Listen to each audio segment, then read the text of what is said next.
Sugar, and I'm here to tell you about a project that I'm participating in called CivicLab, which is an effort to build a public community workshop that investigates civic problems, educates the public on those problems, and activates communities to join together to build solutions to them. This quote is from a place called Our Lady of Blair Grocery, which is in the lower 9th Ward. It's a space kind of like we're envisioning. It reads, "If you've given me a fish, you've fed me for a day. If you teach me to fish, you have fed me until the river is contaminated and the shoreline is seized for development. But if you teach me to organize, then whatever the challenge is, I can join together with my peers and I can fashion my own solution."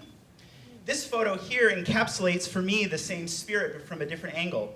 It's the dial knob of one of those 20-inch box fans that you can get at your local general store, but you will not find a box fan quite like this in a store like that. This box fan is located at a space called Sprout, which is a space in Somerville, Massachusetts, dedicated to community-driven investigation. It has all sorts of tools and equipment like biology and precision machining and carpentry and a 3D printer. And this is the RepRap 3D printer, which I think has roots in Chicago, I believe. And the RepRap is open source, its plans, the build list for how to make it, the software that runs it. Everything about this machine is available to anybody who wants to make one. All of the parts are quite cheap. None of them are proprietary. In fact, the RepRap can even print out its own parts. It has a tool set such as microcontrollers and electronics, and you use plastic. You put it in it, and it will print out any shape that you want. So, to me, though, these knobs, you can't change communities and build better civic environments just with these knobs, but it represents to me a new mindset.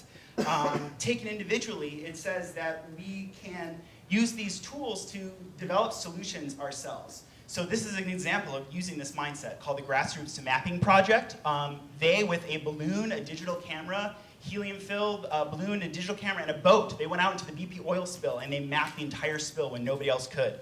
This is a project that I work on, which is Between the Bars. Between the Bars, using a scanner, paper mail, and a printer, we provide blogging and access to the internet to 450 incarcerated individuals.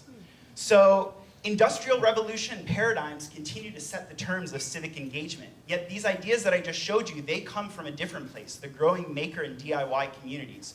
Open source hardware and software and data are challenging the status quo. CivicLab is a space to do just this.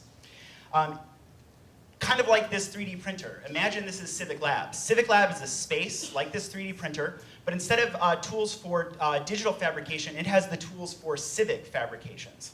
What tools would those be? We need 3D printers, we need microcontrollers, carpentry, precision machining. It also requires the tools of media fabrication, community radios, screen printers, large format printers, networking, web applications. But it also requires the tools of community organizing, the processes by which we investigate problems, educate each other about them, and motivate each other to act on them. I'm talking about voting, legislative process, participatory budgeting, consensus building, brainstorming. And what software is to a 3D printer, people are to the CivicLab. We need all sorts of people. We need coders, open hardware enthusiasts, activists, teachers, journalists, lawyers, artists, designers, gardeners, average people. The products of the CivicLab need to be across this whole span of civic life. We need products in health, environment, emergency preparedness, food, education, economics. And developing these solutions are entirely possible, and they're entirely within the realm of everyday people. So here's some things that we've started. This is a poster that we're printing, and we're putting in area newspaper that is discussing the TIF, which is a budgetary tool that diverts from the 27th Ward. It took $255 million over the last 10 years. We met with organizers who said that they were fed up with using paper sign-in sheets when they were at rallies. They were illegible and people had to enter them. So we created a program that allows you to do that using your cell phone called Sign Me Up.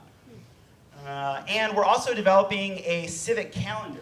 One thing that we've had in discussions with activists is that there's no central location for everything that's going on in the city. There's no database of who's working on what and when they are, and there's also no database for who's got space to house people to do those things. So to conclude, these projects are just a tiny start. But in time, these tools can allow us to reinvent the box fan entirely, not just the knobs that are on them. So if you know of a broken box fan in your community and you're interested in developing a new knob for it, please visit us at civiclab.us. Thank you.